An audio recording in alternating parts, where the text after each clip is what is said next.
प्रभु यीशु मसीह के नाम में आप सभी को जय मसीह की। स्ट्रॉन्ग टावर चैनल में आप सबों का स्वागत है। प्रियो, वचन में जाएं इससे पहले हम कुछ बातों को समझें कि आज हमने अपने जीवन में क्या उद्देश्य पाल के रखे हैं। क्या ये कि आज हमको बहुत धन कमाना है, या ये कि आज हमारे जीवन में सिर्फ हमको सुख का साधन का इंतज़ाम करना है, जिससे मनुष्य सुख उठाते हैं या सुख भोगते हैं। कभी हमने ये सोचा है कि आज हमारी जो भी उम्र है, जिसकी जितनी भी उम्र है, हमने आज तक क्या किया है, क्या बोया है। शारीरिक तौर पे सोचें, आत्मिक तौर पे सोचें, दोनों को अगर हम तराजू में रख के तौलेंगे प्रियो, तो हमारा ये शारीरिक जीवन सबसे आगे आ जाएगा। मतलब वज़न में भारी, या कहा जाए कि तौल में सबसे ज़्यादा शारीरिक जीवन आएगा। क्यों? क्योंकि हम आत्मा के बारे में सोचते ही नहीं हैं। बस इतना चाहते हैं, खाओ पियो, कल तो मरना ही है। कौन आता है मरने के बाद? चलो ये कमा लो, अगर हमें 10,000 का जॉब है तो हम 50 का ढूंढेंगे, 50 का है तो हम लाखों का ढूंढेंगे। क्यों? इस शरीर के लिए। अगर हम वचन से देखें, नीति वचन उसका 22 अध्याय, अगर हम उसका 4था पद पढ़ेंगे तो उधर क्या लिखा है? नम्रता और यहोवा के भय मानने का फल धन, महिमा और जीवन होता है। अब हमें ये समझना है कि हम इस दुनिया में रहते हुए इतना स्ट्रगल करते हैं, इतना परिश्रम करते हैं, यहाँ से वहाँ से वैकेंसी ये निकल रही, कहाँ ज़्यादा होता है, कितना सैलरी है, कितना क्या मिलेगा, ये सोचते हैं। और इसी सोच विचार में हम प्रभु को समय देना भूल जाते हैं। और समय कब देते हैं? जब या तो हमारा शारीरिक परेशानी, कोई मुश्किल में या समस्या में या कोई बीमारी में अगर हम पड़ जाएंगे, किसी विपत्ति में अगर हम पड़ जाएंगे, तो हमको किसकी याद आएगी? उस गॉड की। फिर हम hallelujah hallelujah praise the Lord, हे प्रभु जी मेरी दुआ सुन, हे पिता मुझे क्षमा कर, मैंने तुझे नहीं पुकारा। लेकिन इन सब के बावजूद भी हमको ये समझना है कि हम परमेश्वर को कितना भी सालों साल नहीं पूछ रहे हैं, पूरी ज़िंदगी नहीं, लेकिन थोड़ा भी अगर हम प्रभु के पास आएँ तो वो हमारी विनती सुन लेता है। क्यों सुनता है मालूम? वो इसलिए क्योंकि उसने हमसे प्रेम किया है, और वो मौका देते हैं, वो अवसर देते हैं कि हम इस अवसर का फ़ायदा उठाएं।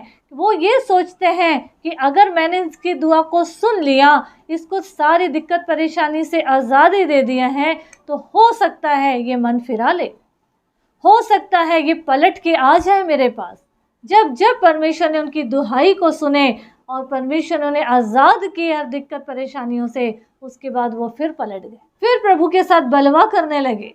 प्रियो, हमको ये समझना है कि आज परमेश्वर ने हमें अपने पास बुलाए हैं, या हमें ये मौका दे रहे हैं, अवसर दे रहे हैं, तो उसका कुछ कीमत को समझें। क्योंकि आज समय है, आज पवित्र आत्मा ज़मीन में है, उसका कुछ फ़ायदा उठाएं। प्रभु के लोग जो बताते हैं मन फिराइए, एक का उद्धार के लिए बोलते हैं कि अपने जीवन को बदलें, लेकिन आज इंसान कठोर हो गया है। एक समय ऐसा आएगा, कोई नहीं रहेगा बोलने वाला, ना वचन रहेगा। और उस समय जब हम प्रभु को पुकारेंगे तो कोई नहीं सुनेगा, क्योंकि आज प्रभु हमारा जो है वो हमें, हमारे पीछे पड़े हैं, हमारे आस पास आगे पीछे घेर के लिपट के हैं। तो मेरे लोग भटके ना, नर्क ना जाए, लेकिन हमारा जीवन तो कठोर हो चुका है। इसीलिए याद रखिए, आज समय है, प्रभु हमें आवाज़ दे रहे हैं। आज समय है, परमेश्वर हमारी दुहाई को सुन रहे हैं। आज परमेश्वर हमारे तमाम कठोरता को इग्नोर कर रहे हैं। लेकिन एक समय ऐसा आने वाला है जबकि परमेश्वर अपने आप को हमसे अलग कर लेंगे। एक समय ऐसा आएगा, प्रभु अपने जो निगाहों को, या कहा जाए अपने मुंह को हमसे फेर लेंगे। और जब न्याय का समय आएगा, उस समय एक ही वर्ड उनके मुंह से शब्द निकलेगा कि मैंने तुमको कभी नहीं जाना। तो आज हमको ये समझना है, अपने जीवन को परखना है कि आज हम इस पृथ्वी में रहते हुए किस चीज़ों के पीछे भाग रहे हैं। क्या रिश्तों के पीछे? हमारा बच्चा है, हमारा परिवार है, हमारे लोग हैं, उनकी सेवा में लगे रहो, कमाओ और खाओ खिलाओ, बस यही ज़िंदगी कट रही है। अगर हम ये हमारी मेंटेलिटी है, अगर ये हमारे विचार हैं, सोच विचार हैं अपने जीवन को लेके, तो आज हम बहुत बड़े भूल में पड़े हैं। अगर हमारी ज़िंदगी सिर्फ शरीर के आसपास घूम रही है तो हमें नर्क का अधिकारी होने के लिए तैयार हो जाना है। और अगर हम समझ चुके हैं कि ये सारी बातें झूठी हैं, इसका कोई कीमत नहीं है, और हम पौलुस की तरह अगर इन बातों को कूड़ा समझ के आगे बढ़ते चले जाएं प्रभु के साथ, तो प्रभु के साथ महिमा में राज करेंगे, प्रभु के राज के अधिकारी होंगे। तो इसीलिए आज वचन हमको क्या बोल रहा है कि हम अगर परमेश्वर के साथ चलेंगे, नम्र और दीन रहेंगे, प्रभु के भय में रहेंगे, तो धन मिलेगा।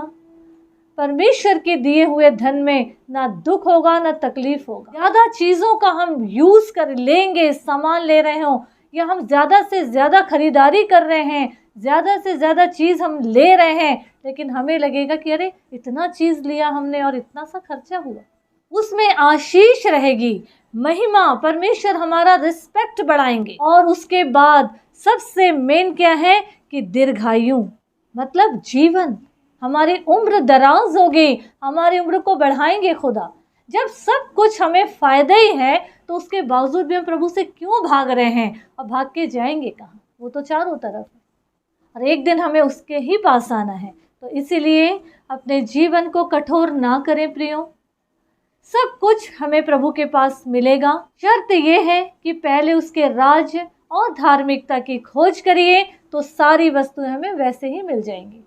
तो प्रभु के साथ साथ आगे बढ़िए, संसार की वस्तुओं को पीछे करिए और प्रभु को समय दीजिए, परमेश्वर के साथ साथ आगे बढ़िए, ताकि हमारा जीवन नित्य प्रभु में बढ़ता जाए और हमारे जीवन से परमेश्वर को महिमा मिले। प्रभु इस वचन के द्वारा हम सबों को बहुतायत की आशीष दे। आमीन आमीन। प्रियो, अगर आप लोगों को मेरे वीडियोस अच्छे लगते हैं तो आप लोग इन वीडियोस को लाइक कीजिए, शेयर कीजिए और इस चैनल को सब्सक्राइब कीजिए, ताकि जो भी वीडियो मैं डालती हूँ उसका पहला नोटिफिकेशन आप लोगों तक पहुँच सके। प्रभु आप सबों को बहुतायत की आशीष दे। आमीन।